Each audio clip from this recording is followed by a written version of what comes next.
咁而家咧，我哋又係包緊澳門同香港嘅水餃。咁水餃同雲吞有咩分別咧？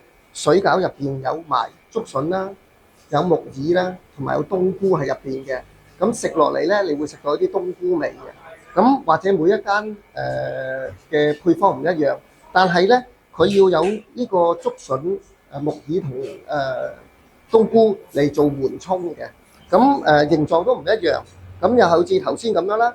我哋咧就要將嗰啲餃咧啊撈勻佢啦，因為我哋自己撈完之後喺呢度包嗰個人咧，亦都要撈翻均勻佢嘅。咁呢啲皮同撈過一樣，同雲吞一樣。咁我哋拎咗佢，又係咁樣啦。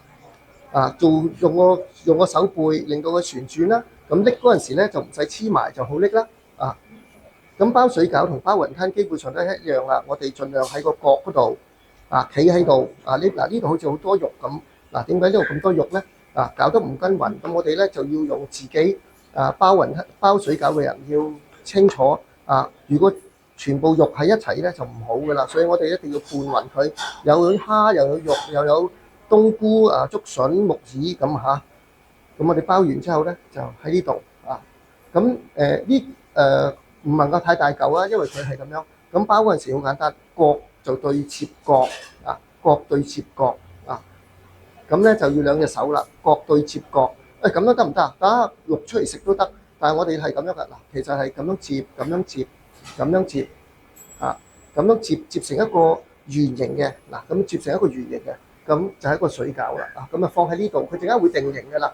咁我哋就嚟下一個啦。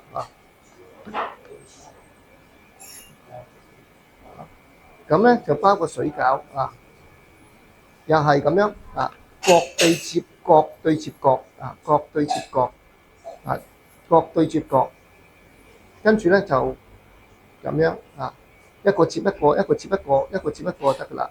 你話咁樣接跟住咧佢就會成一個咁嘅形狀噶啦，擺喺度就得噶啦。